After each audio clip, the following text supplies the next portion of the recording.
The galaxy had been quiet for so long that most species forgot what war even meant. Children learned about it in history classes as something ancient and primitive, like using stone tools or living in caves. For 1,047 years, the Galactic Concordat kept the peace across 10,000 civilized worlds. The Concordat was not a government in the way humans would understand it.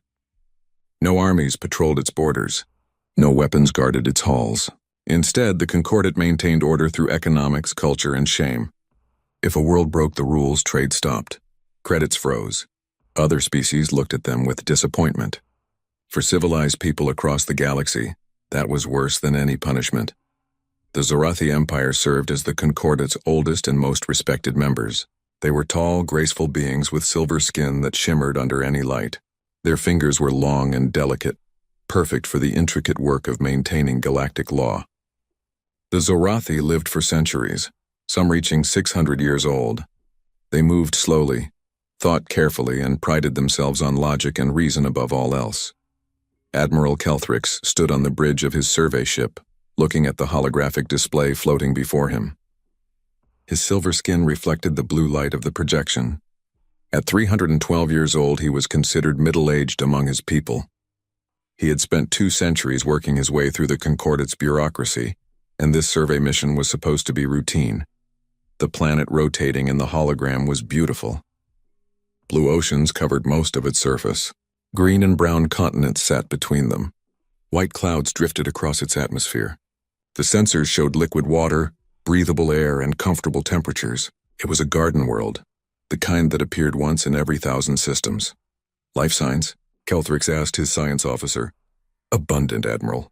The planet teems with biological diversity. Preliminary scans show millions of species. The science officer tapped his console. And there is a dominant species, bipedal tool users. They have built cities and machines. Kelthrix felt a flutter of disappointment. Garden worlds were rare enough. Garden worlds without sentient inhabitants were even rarer. If this world held a recognized species, the Concordat would protect it. The resources here would remain untouched. Show me these inhabitants, Kelthrix said. The hologram changed. It showed creatures standing on 2 legs. They had hair on their heads and smooth skin on their bodies. They wore fabric coverings and lived in structures made of stone, metal, and glass. They drove vehicles and flew aircraft. They had built enormous cities that glowed at night. Impressive for primitives, Kelthrix observed. Have they achieved space travel? Limited, Admiral. They have sent small probes to nearby planets in their system. A few have even landed on their moon, but they have no faster-than-light capability. No quantum communications, no zero-point energy. By Concordat standards, they are pre-sapient. Kelthrix felt his mood lift slightly. Pre-sapient species had no legal protections under Concordat law. They were classified the same as animals. Smart animals, perhaps, but not people. Not yet. Run a full analysis, Kelthrix ordered. Check their cultural development, social structures, and technological trajectory. The science officer worked for several hours. Kelthrix waited patiently. Patience came naturally when you expected to live another 300 years. Results are complete, Admiral. The science officer finally said. The species calls themselves humans. They number approximately 8 billion. They have divided their world into competing groups called nations. Their technology is approximately 400 years behind the minimum threshold for Concordat recognition. 400 years, Kelthrix repeated. That was nothing to a Zorathi, but enough to matter legally. And their social development? Troubling, Admiral. The science officer pulled up more data. They still practice warfare. Physical violence between their nations is common. They have weapons capable of destroying their own cities. Chemical weapons. Biological weapons. Even primitive atomic weapons. Kelthrix recoiled. Weapons were obscene. The very concept disgusted him. The Concordat had banned military technology 800 years ago, after the last holdout species finally abandoned their defense forces. Modern civilized people use sonic dampeners and neural inhibitors for crowd control. The idea of devices designed specifically to kill revolted him. They are definitely pre-sapient, Kelthrix concluded. No truly intelligent species would tolerate such barbarism. He sent his report back to Concordat Central. Then he waited. Faster-than-light communication crossed the distance in seconds, but committee meetings took time. Kelthrix spent 3 weeks in orbit around the planet the humans called Earth, watching them go about their primitive lives. He noticed something during those weeks. The humans were energetic. They moved quickly, spoke rapidly, and seemed to be in a constant hurry. Their lives were short by galactic standards, barely 80 years on average. Perhaps that explained their frantic pace. When you had so little time, you wasted none of it. The response from Concordat Central finally arrived. Kelthrix read it with growing satisfaction. The committee had reviewed Earth's resources. The planet contained rare isotopes needed for Zorathi medical treatments. These isotopes could extend Zorathi lives by decades. The committee had voted, and the decision was clear. Earth would be harvested. The humans will be relocated to a suitable reserve world, the message explained. They will be studied and uplifted over time. Perhaps in a few thousand years they will be ready for Concordat membership. This is a mercy and an opportunity for them. Kelthrix assembled his staff. We proceed with standard pacification protocols, he announced. Prepare the neural dampeners and compliance fields. Calculate population centers and prepare relocation facilities. This should take no more than a few weeks. His staff worked efficiently. They had done this before on other primitive worlds. The process was well established. First, you appeared in the sky to establish dominance. Then you broadcast compliance requirements. Finally, you activated the neural dampeners. The primitives would feel an overwhelming urge to cooperate. They would board the transport ships peacefully. Within a month, Earth would be empty and ready for resource extraction. Kelthrix had 300 ships under his command. It was considered massive overkill for a single primitive world. Some in the Concordat had questioned the expense, but Kelthrix believed in thoroughness. Better to overwhelm the humans with impossible force than risk even a minor delay. The fleet moved into position above Earth's major cities. Kelthrix had chosen 12 of them: New York, London, Beijing, Tokyo, Moscow, Mumbai, São Paulo, Mexico City, Cairo, Sydney, Lagos, and Los Angeles. These cities held the bulk of human population and political power. Control them, and you controlled the planet. On the first day of contact, Kelthrix broadcast his message in every human language. The Concordat's translation algorithms made this simple. People of Earth, his message began. I am Admiral Kelthrix of the Zorathi Empire, speaking on behalf of the Galactic Concordat. Your world has been selected for resource integration into the galactic economy. You will be relocated to a protected world where you will be cared for and educated. This is not a request. This is a mercy. You have 48 hours to prepare. Gather your personal items. Report to the designated collection points in your cities. Resistance is illogical. Cooperation will ensure your safety and comfort. The message played on every electronic device on Earth simultaneously. Televisions, computers, phones, all of them broadcast Kelthrix's face and words. Kelthrix watched the human response with clinical interest. Their leaders attempted to make contact. Radio messages flooded toward his ship in dozens of languages. The humans wanted to talk, to negotiate, to understand. They asked questions. Why us? Where will we go? Can we share the resources instead? Please give us time. Kelthrix ignored all of it.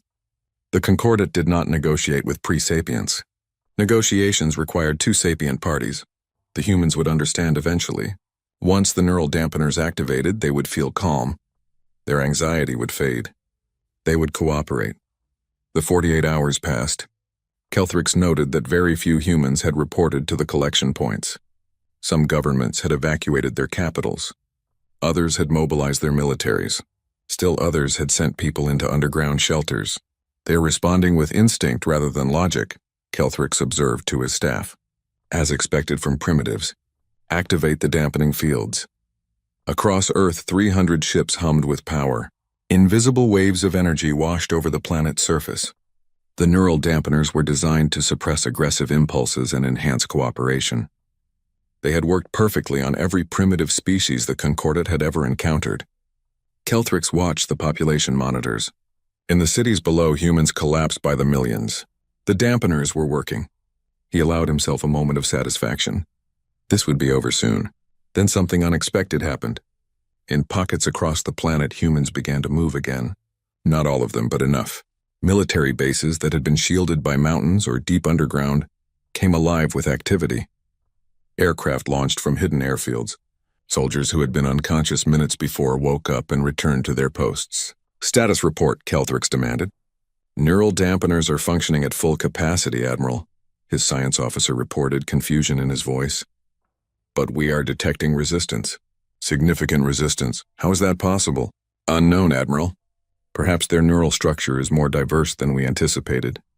Perhaps some of them have natural resistance. Or perhaps, the science officer paused. Perhaps their shorter lifespans make them more resistant to long-term compliance technology. Kelthrix watched a small aircraft streak toward his ships. They were primitive things, burning chemical fuel and flying on wings. They could never hurt a Concordate vessel. His ships had shields designed to deflect asteroids. The first missile hit his flagship's shield and detonated. The ship rocked. Alarms blared. Kelthrix grabbed his console for support. "Report," he shouted. "Shield integrity at 76%, Admiral. They are using high-explosive kinetic weapons." Kinetic weapons? Kelthrix could barely process the words. Kinetic weapons were ancient, uncivilized. They relied on explosive force and flying metal. Modern shields were designed to deflect energy weapons and space debris, not concentrated explosive power. More missiles struck his ship. The bridge lights flickered. Kelthrix felt something he had not experienced in 200 years. Fear. "Return fire," he ordered. "With what, Admiral?" His weapons officer asked helplessly. "We have no weapons. We have sonic dampeners and crowd control fields. We are a pacification force, not a military vessel." More ships reported damage. One of the survey vessels over Moscow took a direct hit from something the humans called a surface-to-air missile and lost altitude. It crashed into the countryside outside the city. All 70 crew members died on impact. Kelthrix stared at the casualty report in horror. Sarathi didn't die from violence. They lived for centuries and passed away peacefully in their sleep. The concept of 70 people dying in an instant was incomprehensible. "Retreat to high orbit," Kelthrix ordered. "Get out of range of their primitive weapons." The fleet pulled back. From the safety of high orbit, Kelthrix sent an emergency message to Concordate Central. His hand shook as he composed it. "Initial pacification has failed," he wrote. "The humans possess violent technology and the will to use it. They have destroyed one vessel and damaged 47 others. Request immediate reinforcement with historical deterrent systems. Classification level, Category 5 anomaly." A Category 5 anomaly was the highest threat level in Concordate classification. It meant a situation completely outside normal parameters. Kelthrix had never used that classification before. He had never imagined he would need to. The response from Concordate Central took 6 hours. Kelthrix spent that time watching Earth's military mobilize. The humans were preparing for a longer fight. They moved weapons and people. They fortified positions. They acted like this was something they understood. When the response arrived, it contained authorization for historical deterrent systems. 5,000 additional ships would arrive within 2 weeks. These ships would be equipped with energy weapons pulled from Concordate museums. Weapons that had not been used in 800 years. Weapons that the Concordate had sworn never to use again. Kelthrix read the authorization and felt a cold weight settle in his chest. The Concordate was preparing for war. Real war. Something that had not happened in 1,000 years. And the humans, these primitive, violent, short-lived humans, had forced them to break their oldest vow. Kelthrix looked at Earth spinning below his ship. The planet looked so peaceful from orbit, so beautiful. He wondered if it would still look beautiful after 5,000 warships arrived. He wondered if anything would. The 2 weeks of waiting felt like an eternity to Admiral Kelthrix. He kept his fleet in high orbit, watching Earth with growing unease. The humans did not wait passively. Every day brought new surprises. They fortified their cities with anti-aircraft weapons. They dug tunnels beneath their streets. They moved their factories underground and began producing more weapons. Kelthrix watched in fascination and horror as the entire human species seemed to transform into a military force. "They have declared something called total war," his intelligence officer reported. "Every human nation has ceased their internal conflicts. They have united against us." United? Kelthrix had never seen that in his surveys. The humans spent most of their time fighting each other. How is that possible? "They have a saying, Admiral. The enemy of my enemy is my friend. We have become the common enemy that unites them." Kelthrix did not like that. Unity meant coordination. Coordination meant they would be more effective. He had counted on human divisions to make pacification easier. The reinforcement fleet arrived exactly on schedule. 5,000 ships dropped out of faster-than-light travel at the edge of Earth's solar system. They were an impressive sight. enough to darken the sky over any planet. Kelthrix felt a measure of relief. Surely the humans would see this massive force and surrender. Commander Xyloth led the reinforcement fleet. She was older than Kelthrix by a century and had a reputation for thorough efficiency. Her silver skin bore the faint lines of age, and her eyes held the wisdom of 400 years. "Admiral Kelthrix," she said when they connected via hologram, "I have reviewed your reports. Tell me about these humans." "They are violent beyond any species I have encountered," Kelthrix said. "They have weapons designed only to kill. They refuse to see reason." "Then we will teach them reason," Xyloth replied calmly.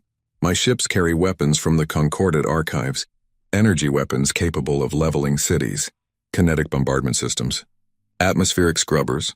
We will not enjoy using them, but we will use them if we must."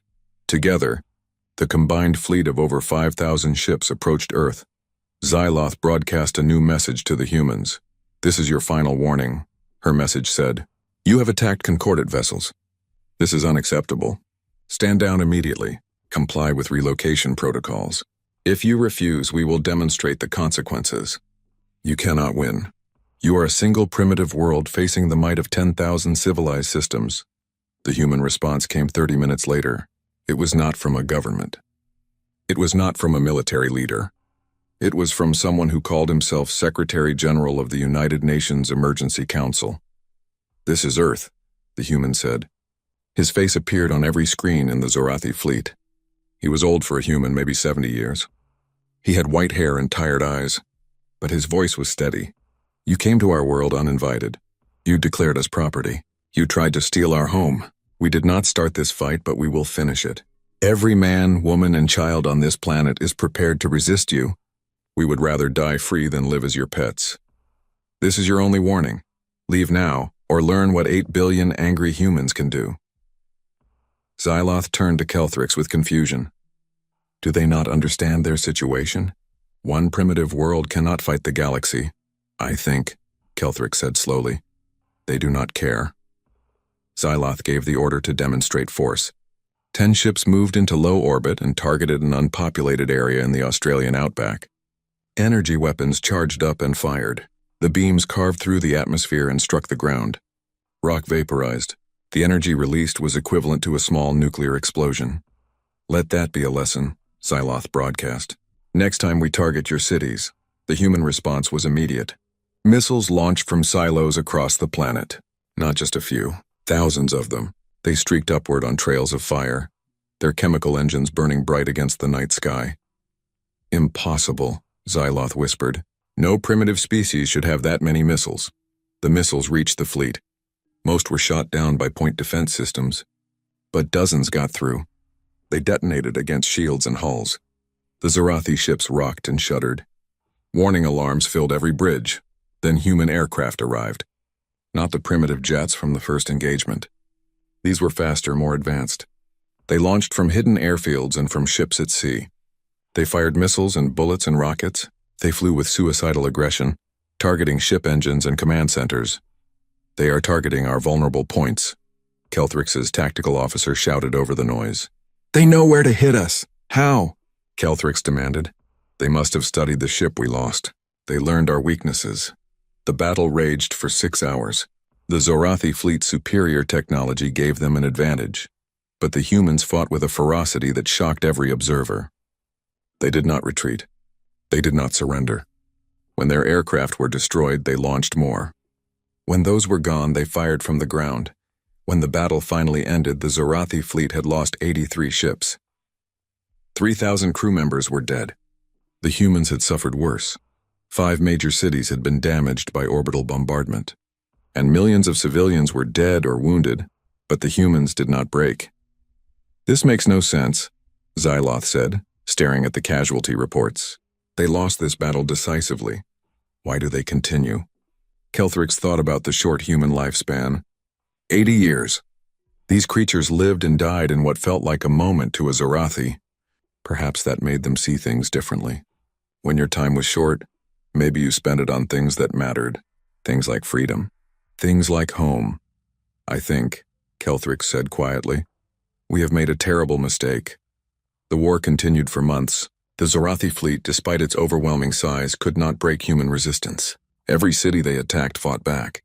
Every population center they bombed became a rallying cry for human determination. The humans learned quickly.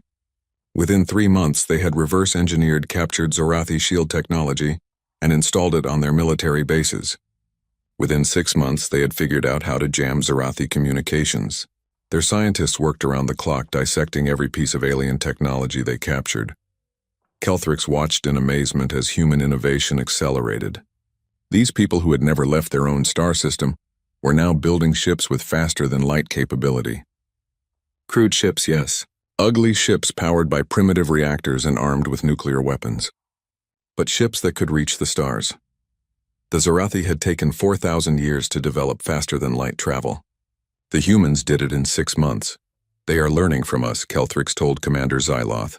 Everything we use against them, they study and adapt. We are teaching them how to be a threat to the entire galaxy. Then we must end this quickly, Xyloth replied. She looked tired.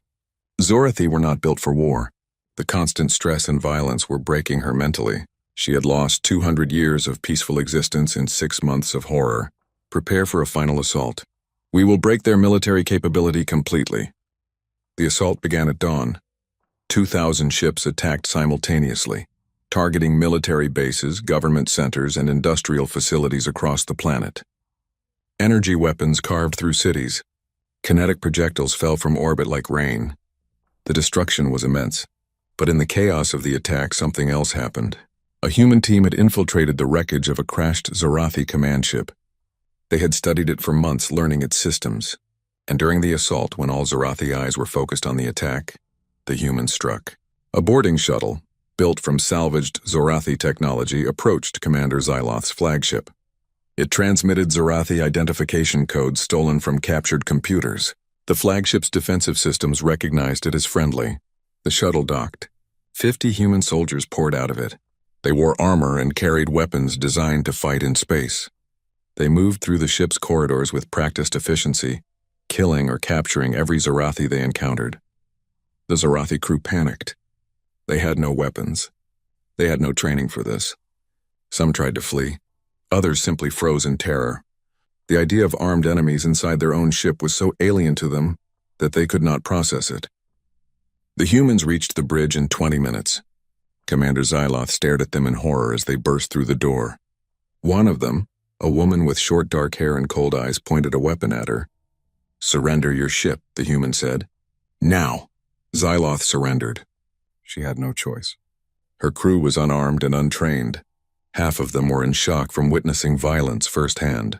The humans took control of the flagship and, with it, access to the entire Zorathi Fleet Command network. The humans did not use the network to issue commands. Instead, they copied everything.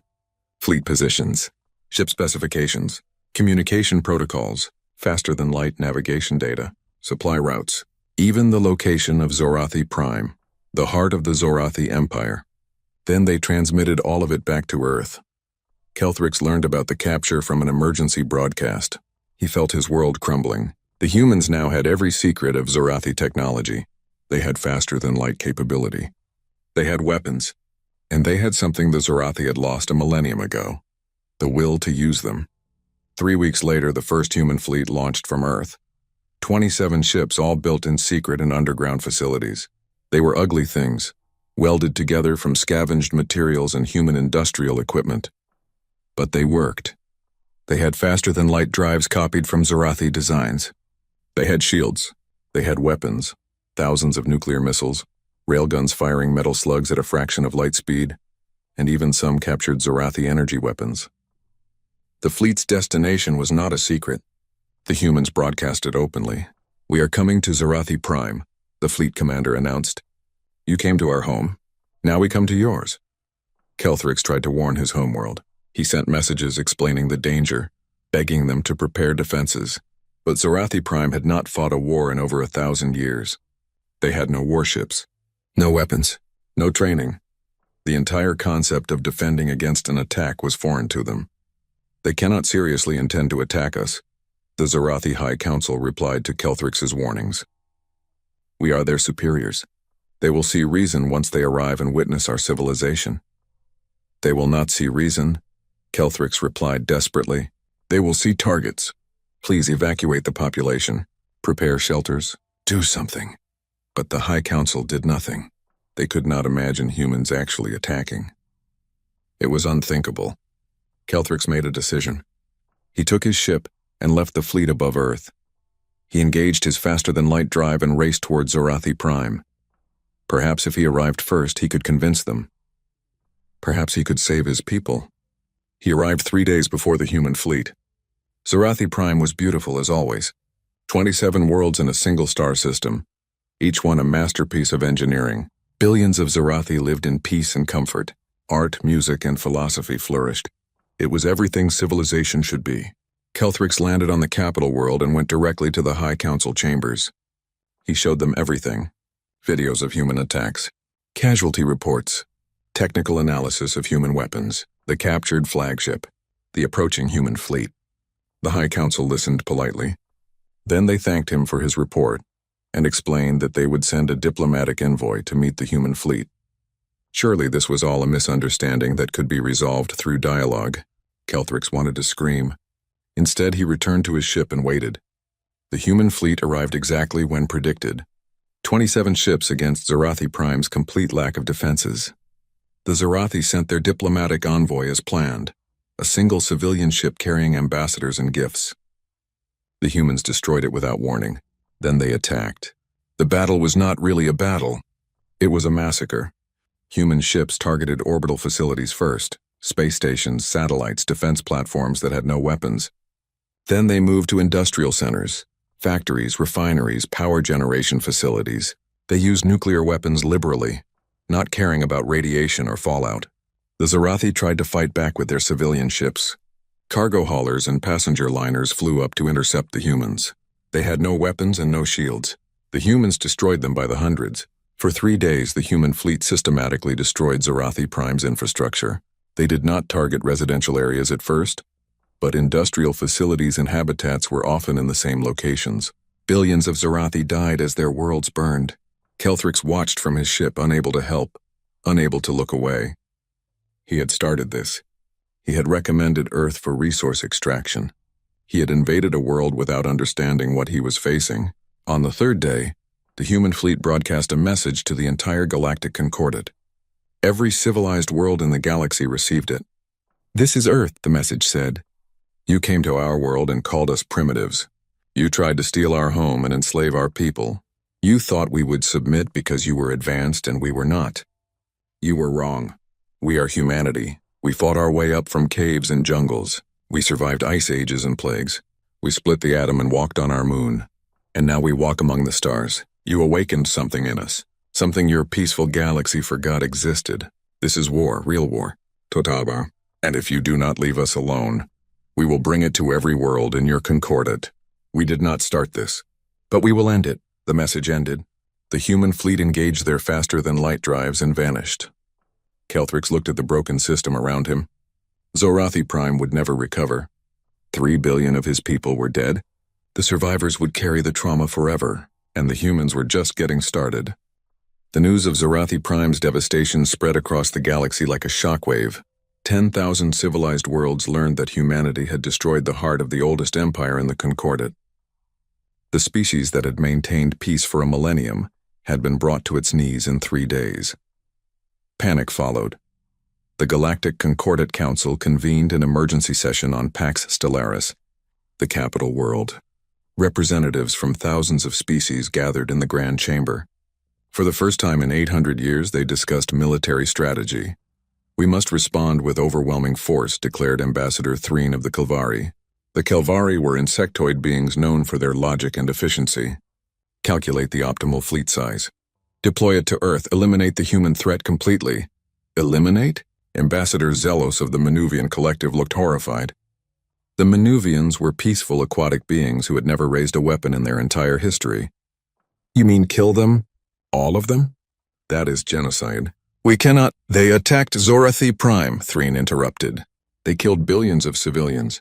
They have demonstrated that they are a threat to civilized space. We have no choice." The debate raged for hours. Some species wanted peace. Others wanted revenge. Many wanted simply to hide and hope the humans would leave them alone. In the end, they voted to mobilize a defense force. Every species would contribute ships. The Concordat would assemble the largest fleet in galactic history and use it to contain humanity. They would blockade Earth, prevent humans from spreading, and eventually negotiate from a position of strength. It was a logical plan. It would have worked against any rational species, but humanity was not rational, not anymore. While the Concordat debated and planned, human fleets struck across the galaxy. Small groups of ships, never more than 30 at a time, appeared at random worlds. They targeted infrastructure just as they had at Zarathi Prime. Power plants, factories, orbital facilities. Anything that kept civilization running. The humans did not stay to fight. They struck quickly and left before defenses could respond. Then they jumped to another system and did it again. The attack spread chaos. Concordat species had grown soft over a millennium of peace. Their economies depended on complex trade networks and just-in-time delivery systems. When human raiders destroyed a few key facilities, entire sectors fell into crisis. Food shipments stopped. Medical supplies ran out.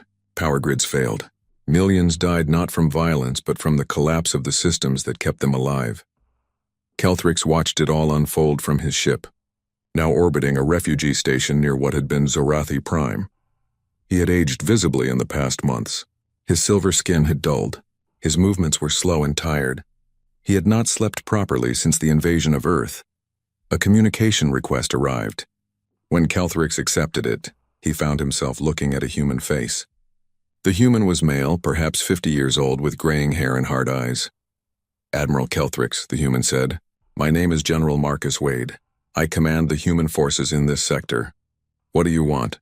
Kelthrix asked tiredly. "To talk. Just talk." Wade's expression softened slightly. "I read your initial reports about Earth. You recommended our world for resource extraction. You led the invasion. This all started with you." "I know," Kelthrix said. The guilt had been eating at him for months. "I did not understand.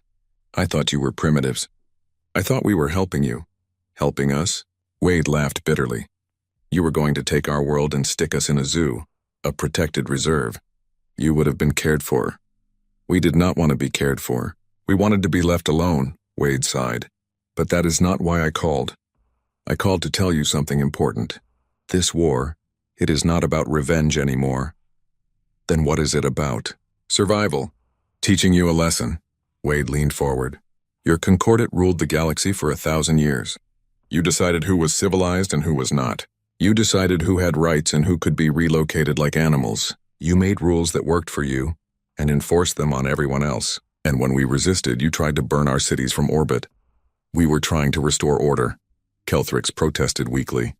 "You were trying to maintain control. There is a difference." Wade's eyes hardened again. "Now we are showing you what happens when you push too hard.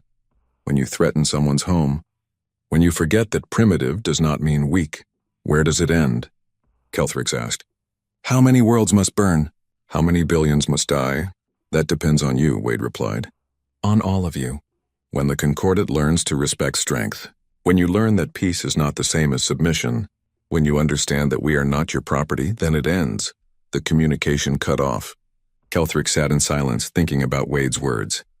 18 months after the invasion of Earth, human forces controlled or influenced 4,000 worlds. Not through military occupation mostly. Humans could not occupy 4,000 planets with their limited numbers.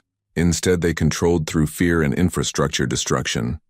A world that cooperated with humans, kept its factories and power plants intact.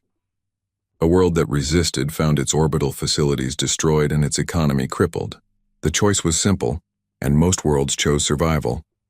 The Concordat's defense fleet finally assembled near Pax Stellaris. 10,000 warships from 100 species. They were an impressive sight, the largest military force the galaxy had ever seen. But they were also a joke. Most of the ships were converted cargo haulers with makeshift weapons. The crews had no training. They had studied war from ancient history files, but none of them had ever fought. Many species could barely stand the idea of violence. Human scouts watched the fleet assemble and transmitted detailed reports back to Earth. They cataloged every weakness, every design flaw, every hesitation in the enemy crews. When the Concordat fleet finally moved to attack human-controlled space, humanity was ready. The battle happened in a system called Kepler's Hope. a human colony established on a world the Concordat had abandoned centuries ago. The Concordat fleet arrived expecting to overwhelm the human defenders with superior numbers. Instead, they found a trap. Human ships emerged from every direction. They had been hiding in the system for weeks, waiting behind planets and asteroids, their reactors cold and silent. When the Concordat fleet arrived, the humans activated their engines and attacked from all sides. The battle was chaos. Concordat ships designed for cargo and passenger service broke formation immediately. Captains who had never fought did not know how to respond to simultaneous attacks from multiple directions. Some tried to flee, others froze. A few tried to fight, but their hastily installed weapons were no match for human military technology. The humans used tactics the Concordat could not counter. They rammed ships, sacrificing damaged vessels to destroy larger targets. They launched nuclear weapons from close range, accepting the blast radius that would damage their own ships. They boarded enemy vessels and captured them, adding those ships to their own fleet. After 6 hours, the Concordat fleet broke. 3,000 ships fled in disarray. 2,000 more had been destroyed or captured. The remaining 5,000 surrendered. Human forces did not accept the surrender immediately. They waited, letting the Concordat ships sit powered down and helpless for 3 days, letting fear build, letting the lesson sink in. Then General Wade broadcast to the captured fleet. "You came here to destroy us," he said, "to eliminate the human threat. Instead, we destroyed you. Again, I want you to think about that. Think about what happens every time you fight us. Think about whether this war is worth it." He paused, then continued. "We are going to let you go, all of you. Return to your worlds. Tell your leaders what happened here. Tell them that humanity will not stop. We cannot stop. You taught us that the galaxy only respects force, so we will give you force until you learn a different lesson." The Concordat ships were released. They limped back to their home systems, carrying stories of human ferocity and military superiority. But something else happened after the Battle of Kepler's Hope. Something humanity did not expect. The Concordat collapsed, without military force to maintain order, without economic stability, without trust in the central government. The 10,000-year-old alliance fell apart. Species withdrew to their home systems. Trade networks failed. Communication between worlds became sporadic. The galaxy descended into chaos, and humans kept fighting. Not all humans supported the continued warfare. On Earth and the colonies, debates raged about what humanity should do with its newfound power. Peace movements sprang up, arguing that revenge had gone far enough. Military commanders argued for complete galactic domination. "We cannot stop now," argued Admiral Sarah Chen, commander of the 3rd Human Fleet. She spoke to the Emergency Earth Council via hologram from her flagship. "If we stop, they will regroup. They will come for us again. We must maintain pressure until they have no choice but to accept us as equals." "Equals through genocide?" demanded Councilmember Rodriguez. He represented the peace faction on Earth. "We have killed trillions. Entire species are on the brink of extinction. We have become the monsters we accuse them of being." "They invaded us," Chen shot back. "They tried to steal our world. Every death, every destroyed city, that is their fault, not ours." "At some point," Rodriguez replied quietly, "we have to decide who we want to be. Survivors? Conquerors? Murderers? We crossed the line from self-defense to atrocity months ago." The debate went nowhere. Earth's government had fractured. Different nations backed different factions. Colonial worlds operated independently. Human military commanders in distant systems made their own decisions about targets and strategies. 5 years after the invasion of Earth, humanity was winning the war but losing itself. Admiral Kelthrix, now working with a refugee relief organization, saw the devastation firsthand. He traveled to worlds that humans had attacked. He saw the orphaned children, the destroyed cities, the species on the edge of extinction. On one world, he met a young Zorathi female named Sela. She was barely 40 years old, a child by Zorathi standards. She had survived the destruction of Zorathi Prime by hiding in a shelter. Now she worked in a hospital, caring for the wounded and traumatized. "Do you hate them?" Kelthrix asked her one day. "The humans?" Sela thought about the question. "I did, at first. They killed my parents, my friends. They destroyed everything I knew." She paused. "But then I learned about Earth, about what we did to them. About how we started this. We thought we were helping, Kelthrick said, though the excuse sounded hollow even to him now. No, Sella replied gently. We thought they did not matter. There is a difference. We thought their lives and their world were less important than our convenience. We were wrong. Kelthrix felt something shift inside him. Sella was right. The Concordat had not invaded Earth out of cruelty. They had done it out of indifference. They had not seen humans as people. That was somehow worse than hatred. What do we do now? Kelthrix asked. We learn, Sella said. We change, and we hope it is not too late. Far across the galaxy, General Wade stood on the bridge of his flagship, looking at a tactical display. Human fleets controlled major trade routes. Resistance was minimal. Thousands of worlds had submitted to human authority or fled into isolation. But Wade felt no triumph, only exhaustion. Sir, his intelligence officer reported, we have intercepted communications from Pax Stellaris. The remaining Concordat leaders are requesting negotiations. Negotiations, Wade repeated. After all this, they want to talk. What should we tell them, sir? Wade thought about the millions of humans who had died when the Zarathi invaded Earth. He thought about the billions of aliens his fleets had killed in response. He thought about the galaxy burning around them. Tell them, Wade said slowly, that we will listen. But only if they come to Earth. Only if they see what they did to us. Only if they stand in the ruins of our cities and face what they started.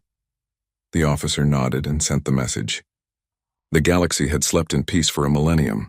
Now it lay awake in the nightmare humanity had become, and somewhere in the darkness the faintest possibility of dawn was beginning to break. The delegation from the remnants of the Galactic Concordat arrived at Earth 7 months after General Wade's invitation. They came in a single ship, unarmed and broadcasting peaceful intentions on every frequency. The ship was old and battered, showing the scars of the war that had consumed the galaxy. Admiral Kelthrix led the delegation. He had volunteered for this mission, believing he owed it to both sides. With him came representatives from 40 species, all that remained of the once mighty Concordat. Most of the original 10,000 civilized worlds had either been destroyed, isolated themselves completely, or fallen under human influence. As their ship approached Earth, Kelthrix looked out at the planet that had changed everything. From orbit, Earth looked wounded. He could see the scars where cities had been bombed from space. Radioactive craters glowed faintly in thermal imaging. But he also saw life. Humans were rebuilding. Lights twinkled in the darkness. Ships moved between the planet and its moon. They are resilient, Sella said quietly beside him. She had insisted on joining the delegation despite her youth. We destroyed their world and they refused to die. The ship landed at what had once been called Geneva. The city had been hit hard during the war, but humans had cleared the rubble and built new structures among the ruins. The delegation emerged from their ship to find a full honor guard waiting, human soldiers in military uniform, standing at attention with weapons at their sides. General Wade stood at the front of the honor guard. He was 5 years older than when Kelthrix had last seen him on a video call. The gray in his hair had spread, and new lines marked his face. The war had aged him. Admiral Kelthrix, Wade said formally. Welcome to Earth, or what's left of it. General Wade, Kelthrix replied. Thank you for allowing us to come. Come, Wade said. Let me show you what the Concordat's peace cost us. Wade led the delegation through the ruins of Geneva. He showed them buildings that had been vaporized by energy weapons. He showed them mass graves containing hundreds of thousands of humans who had died in the first attacks. He showed them hospitals overflowing with the wounded and the traumatized. 3 billion humans died in the first year of your invasion, Wade explained as they walked. 3 billion. That is more than the total population of most species in your Concordat. We lost entire cities, entire regions, knowledge and culture that can never be recovered. Kelthrix felt sick. He had read the casualty reports, but seeing the reality was different. The delegation from the Concordat walked in shocked silence. Many of them had never seen death on this scale. Many of them had never seen death at all before the war. Wade brought them to a memorial. It was a simple thing, a wall of black stone with names carved into it. Millions and millions of names. We remember them all, Wade said quietly. Every person who died because you decided our world was worth less than your convenience. Every child who will never grow up. Every dream that was ended. We did not understand, Kelthrick said, his voice breaking. You thought you were superior, Wade interrupted. You thought might made right. You thought your long lives and advanced technology gave you the authority to decide our fate. He turned to face the delegation. You were wrong, and we made you pay for that mistake. We made the entire galaxy pay, and now? Asked Ambassador Threen of the Kelvari. The insectoid diplomat had been one of the strongest advocates for destroying humanity completely. Now he looked diminished, his carapace dull with age and stress. What happens now? Do you continue until the galaxy is nothing but rubble? Wade looked at him for a long moment. That is what we are here to decide. The negotiations took place in a bunker deep beneath the ruins of Geneva. The room was plain and functional, with a simple table and chairs. No luxury, no comfort, just a space for hard conversations. Let me explain our situation, Wade began. Human fleets control 7,000 worlds directly or indirectly. We have military superiority across most of the galaxy. No species can fight us effectively. If we wanted to, we could continue this war until nothing was left. He paused, letting that sink in. But we do not want that. Not anymore. Not all of us anyway. Wade looked tired. We are fighting among ourselves now. Some humans believe we should conquer everything, create an empire, rule the galaxy the way you ruled it, but with force instead of economics. Others believe we should retreat to Earth and isolate ourselves completely. And some of us believe there might be a third option. What option? Sela asked. A real peace. Not the peace you had before. That false peace where you decided who mattered and who did not. A peace where everyone has the right to defend themselves. Where strength is acknowledged, not hidden. Where species are equals, not because you grant them recognition, but because they demand it. Ambassador Zelos of the Manuvian Collective spoke up. The aquatic being's voice was sad. We cannot return to what we were. The Concordat is broken. Most species have withdrawn to their homeworlds. Trust is gone. The networks that connected us are destroyed. Good, Wade said bluntly. Your old system was broken. It only worked because you were lucky. For 1,000 years no one challenged you. No one said no. You mistook luck for wisdom and weakness for cooperation. Then what do you propose? Kelthrix asked. Wade pulled out a data tablet and slid it across the table. The Terran Accords, a new framework for galactic civilization. Every species maintains its own defense forces. Every species has the right to weapons and military technology. War is acknowledged as a possibility, not hidden away like a shameful secret. You want us to militarize? Threen sounded horrified. To return to the Dark Ages before the Concordat? No, I want you to be ready. To be strong enough that no one invades you the way you invaded us. And in return, humanity agrees to limits. We demilitarize our offensive fleets. We keep defensive forces only. We submit to inspections and oversight. Why would you give up your advantage? Zelos asked suspiciously. Because we are dying, Wade said bluntly. Not physically, spiritually, morally. We have become a species of soldiers and killers. Our children are growing up knowing only war. If we do not stop soon, we will lose what makes us human. We will become the monsters you feared we were. The room fell silent. Kelthrix studied Wade's face and saw genuine pain there. The general was not lying. Humanity was winning the war but losing itself in the process. There is more, Wade continued. The Accords propose a joint galactic defense force. Ships and soldiers from every species trained to respond to real threats. Not a police force like the Concordat had. A military force, capable of fighting wars, capable of defending civilization. And who commands this force? Threen demanded. A council. Representatives from every major species. Including humans. Including Zorathi. Including everyone who survived this nightmare. Wade leaned forward. We are not asking for your surrender. We are asking for partnership. Real partnership, based on mutual respect and shared strength. The negotiations continued for weeks. The delegation debated every detail of the Terran Accords. Some species wanted more restrictions on human military power. Humans wanted guarantees that the Concordat would never return to its old ways. Slowly, painfully, an agreement took shape. But not everyone supported it. On Earth and the human colonies, extremist factions rejected the Accords as betrayal. They had fought and bled and sacrificed. They had lost billions of people. And now their leaders wanted to give up their advantage? Admiral Sarah Chen commanded the largest faction of extremists. She controlled over 30% of humanity's military forces, and she made her position clear. "We did not fight this war to negotiate," she broadcast from her flagship. "We fought to win, to make sure no alien species ever threatens us again. These accords are surrender disguised as peace." General Wade tried to reason with her. "Sarah, we have to stop. We have to build something better." "We will build something better," Chen replied.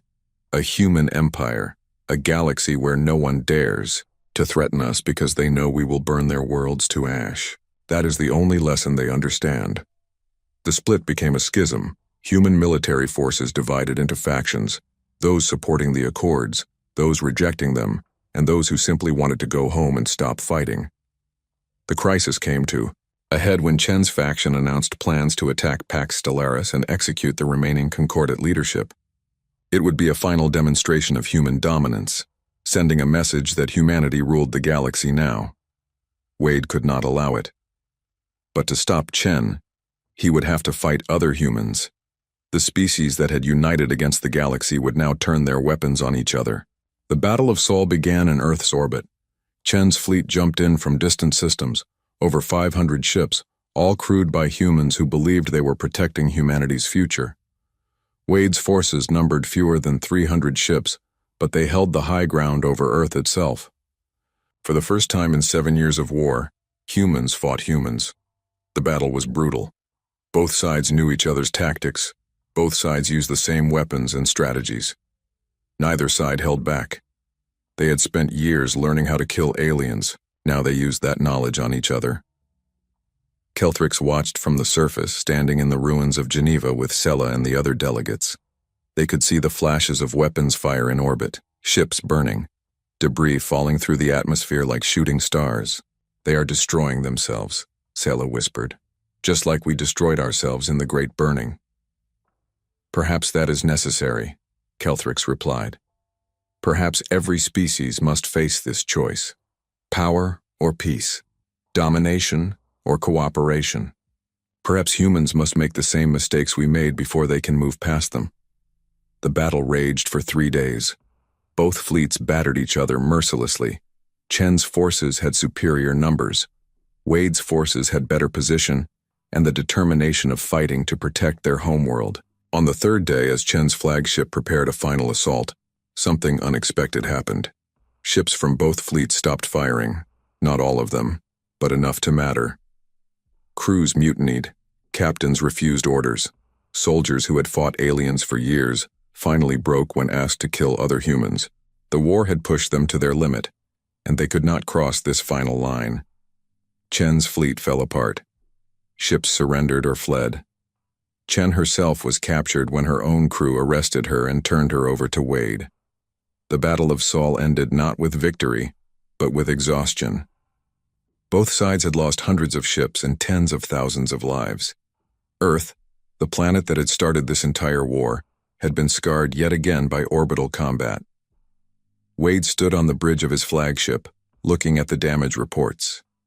His fleet was devastated. His command was fractured. He had won the battle, but at a cost that made victory meaningless. "Sir," his communications officer said quietly, "we are receiving a message from Admiral Kelthrix. He says the Concordat delegation is ready to sign the Terran Accords. He says it is time to end this, all of it." Wade looked at Earth spinning below his ship. The planet that humanity had fought so hard to protect. The planet they had just scarred fighting each other. "Yes," Wade said quietly. "It is time." The Terran Accords were signed in the ruins of Geneva, in the same bunker where negotiations had taken place. Representatives from 60 species put their marks on the document, creating a new framework for galactic civilization. It was not the peace the Concordat had maintained. It was harsher, more honest, more prepared for conflict. But it was real. It acknowledged reality instead of hiding from it. And for the first time in 7 years, the guns fell silent. The galaxy had been broken. Humanity had broken it, shattered the 1,000-year peace into fragments. But from those fragments, something new was being built. Something that might actually last. 10 years after the invasion of Earth, the galaxy looked nothing like it had before. The old Concordat was gone, replaced by something new and uncertain. The Galactic Union had risen from the ashes, but it was a different kind of organization entirely. General Marcus Wade, now considerably older and grayer, stood at the window of his office on Earth. He looked out at the rebuilt city of Geneva. The ruins had been cleared away and replaced with new buildings. They were not as grand as what had been destroyed, but they were functional and filled with life. A chime at his door announced a visitor. "Come in," Wade called. Admiral Victoria Osei entered. She was younger than Wade, only 45, but she had fought through most of the war. She commanded the Third Human Fleet during the worst of the fighting and had become one of the strongest advocates for the Terran Accords.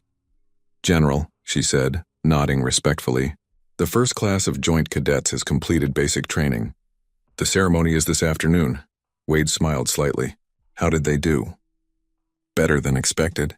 Humans teaching aliens how to fight. Aliens teaching humans how to think long-term. It is strange, but it works."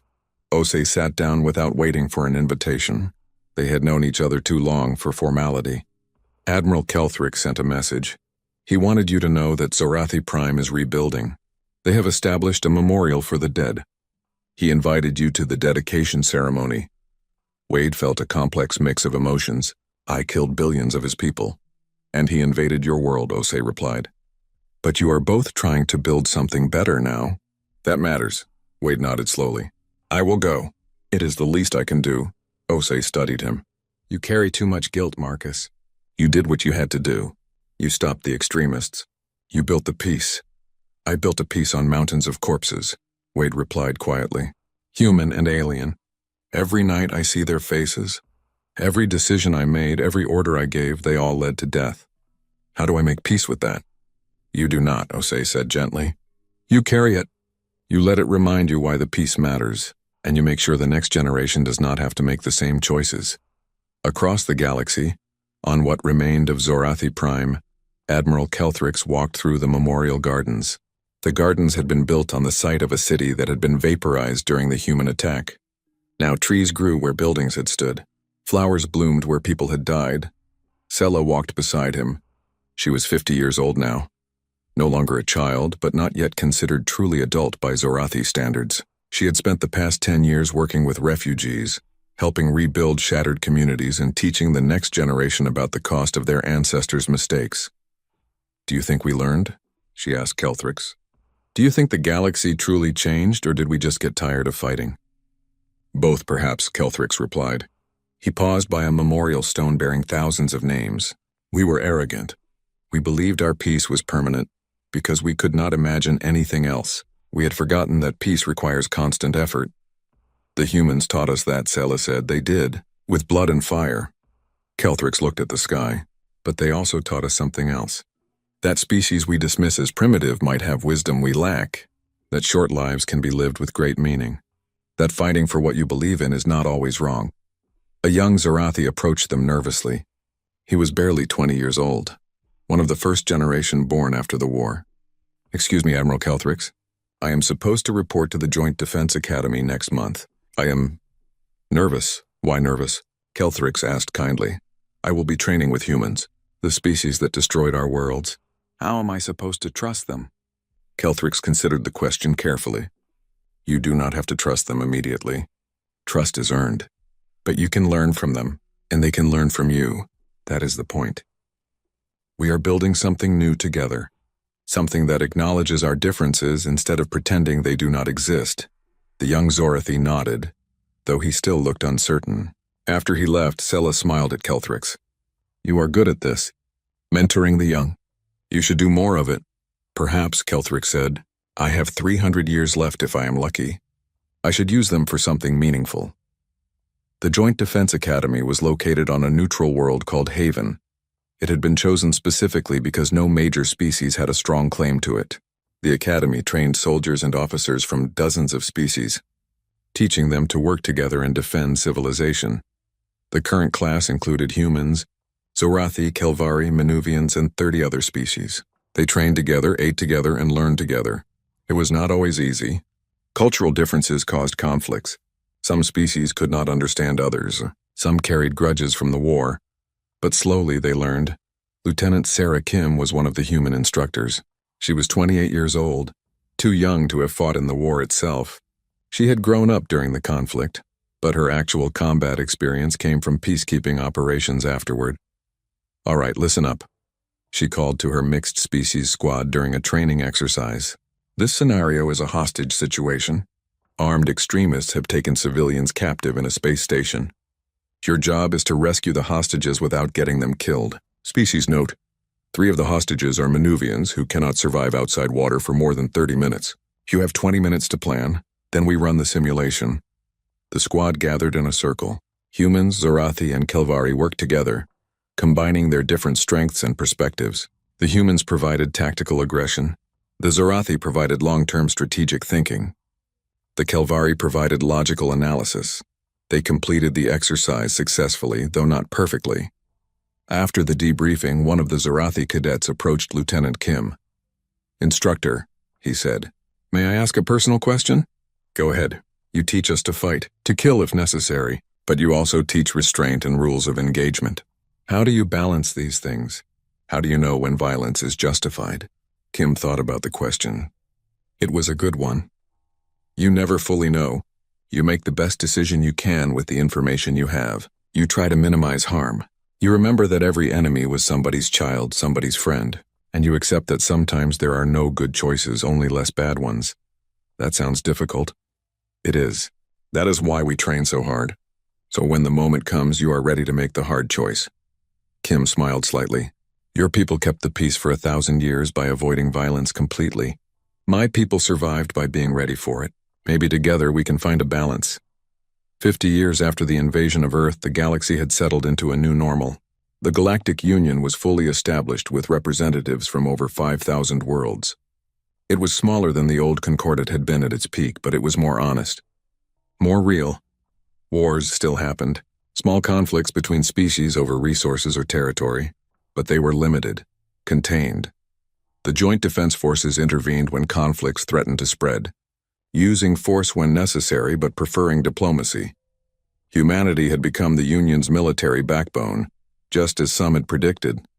But humans had also become students of peace, learning from species that had perfected it over millennia. Human philosophers studied Zarathi ethics. Human artists collaborated with Manuvian musicians. Human engineers worked alongside Kelvari scientists. Earth itself had been transformed. The scars of war remained, deliberately preserved as memorials. But life had returned. Forests grew in former combat zones. Cities thrived, and most remarkably, aliens now lived on Earth alongside humans. The first Zarathi immigrant had arrived 30 years after the war. Then came Kelvari Manuvians and others. Some came for work. Some came to study. Some came simply because Earth fascinated them, this world that had changed the galaxy. Admiral Victoria Osi, now 75 years old and retired from active service, stood at the memorial in Geneva. She came here every year on the anniversary of the invasion. She remembered the day the Zarathi ships appeared in Earth's sky. She had been a young lieutenant then, terrified and angry. "Still visiting the dead?" a familiar voice asked. Osi turned to see Admiral Kelthrix. He was incredibly old now, nearly 500 years. His silver skin had faded to almost white. He moved slowly, but his mind was still sharp. "Every year," Osi replied. "I owe them that much. What brings you to Earth? Curiosity, nostalgia, guilt." Kelthrix smiled sadly. "I am dying, Victoria. Finally. Perhaps another year, perhaps 2. I wanted to see this place one more time before I go." "I am sorry," Osi said quietly. "Do not be. I have lived a long life. Too long, perhaps. I saw my people's greatest mistake and its consequences. I helped build something better afterward. That is enough." Kelthrix looked at the memorial wall. "Do you think it was worth it? All the death and suffering? Could we have found another way?" Osi thought about the question. She had asked it herself 1,000 times over the years. "I do not know. Maybe if your people had listened when we first said no, maybe if we had been less violent in our response, maybe if 100 things had been different," she paused. "But we cannot change the past. We can only honor it and learn from it." "Wise words from a young species," Kelthrix said with gentle humor. "We learned from an old one." They stood together in silence, looking at the names of the dead. Human names, Zorathi names, names from 100 other species caught up in the war. Each one represented a life cut short, a future stolen, a family broken. The galaxy slept for a millennium, Kelthrix finally said. We slept in a peace that was not real. You woke us up, violently, painfully, with fire and blood, but you woke us up. And now we stand awake together, Osei replied. Prepared for war, committed to peace, no longer hiding from reality. Do you think it will last? Kelthrix asked. This new peace? I do not know. Nothing lasts forever, but I think it has a better chance than the old peace did, because it is built on truth instead of comfortable lies. Kelthrix nodded. I hope you are right. I hope the deaths meant something. 100 years after the invasion, Earth had become a symbol of the new galaxy. It was no longer just the human homeworld. It had become a meeting place, a center of learning, and a reminder of what could happen when species failed to respect each other. The youngest generation knew the war only from history classes and the stories of grandparents. They grew up in a galaxy where humans and aliens worked together as equals, where military service was respected but not glorified, where peace was valued but not assumed. A human girl named Maya, 12 years old, sat in a classroom on Earth. Her teacher was a Zorathi named Keltra, one of Sela's students from decades ago. Keltra was teaching a history lesson about the war. The invasion of Earth happened because two species failed to understand each other, Keltra explained. My people thought your people were primitives who could be relocated like animals. Your people showed us that we were wrong, but they showed us through violence. Both sides made terrible mistakes. Millions died because of those mistakes. A Kelvari student raised a chitinous limb. Teacher, was the war necessary? Could it have been avoided? That is the question historians still debate, Keltra replied. Some say yes. Some say no. I believe the answer is complicated. The war could have been avoided if my people had respected your right to your own world. But once it started, perhaps it had to burn until both sides learned their lessons. What lessons? Maya asked. That strength without wisdom is dangerous. That peace without preparedness is fragile. That different species can coexist, but only if they respect each other's differences and rights. Keltra paused. The galaxy slept in peace for 1,000 years. Then humanity woke us up. It was painful. It was bloody. But now we are awake, and that is better than sleeping through a comfortable lie. After class, Maya walked home through Geneva. The city was beautiful, a blend of human and alien architecture. She passed Zorathi gardens and Kelvari sculpture. She saw humans and aliens shopping together, working together, living together. She paused at the memorial wall. Her great-grandfather's name was carved there. He had died in the first Zorathi attack. She had never met him, but she knew his story. She knew what he had fought for. Thank you, she whispered to the name on the wall. We will not let it happen again. That night, across the galaxy, on 1,000 worlds, similar scenes played out. Young people learning about the war, veterans remembering the fallen, families building lives in the peace that had been bought with so much blood. The galaxy would never be the same. The 1,000-year sleep was over. The comfortable lies were gone. In their place was something harder but more real. A peace built not on forgetting but on remembering. Not on weakness but on mutual strength. Not on ignoring differences but on respecting them. Admiral Victoria Osei, now 90 years old and writing her memoirs, composed the final chapter. She thought about everything she had seen. The war, the devastation, the reconstruction, the new galaxy that had risen from the ashes. She wrote, Humanity broke the galaxy's peace. We shattered 1,000 years of order with 7 years of violence. Many call us barbarians for this, monsters, destroyers of civilization. Perhaps they are right. But we were also victims who fought for survival. And in fighting for ourselves, we forced the galaxy to face truths it had been avoiding for too long. The old peace was built on comfortable assumptions. That war could be forgotten. That strength did not matter. That civilized species could determine which lives had value and which did not. Those assumptions were wrong, and we proved it. The new peace is built on harder truths. That strength matters. That every species has the right to defend itself. That peace requires constant effort and vigilance. These truths are uncomfortable. But they are real. Did the cost justify the change? I do not know. I cannot weigh billions of lives against abstract principles. But I know this, the galaxy sleeps no more.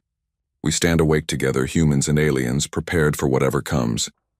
ready to defend what we have built, committed to never again mistaking comfort for wisdom. The Empire invaded Earth and humanity's rage broke a millennium of peace. From that breaking, we built something new, something harder, something honest, something that might actually last. And that, perhaps, is enough. Osei finished writing and looked out her window at Earth. The planet had come so far. Humanity had come so far. The galaxy had come so far. The stars shone above, no longer threatening, no longer peacefully ignorant. Simply infinite with possibility. The long sleep was over. The awakening had been painful. But now, finally, the galaxy stood ready to face whatever came next. Together.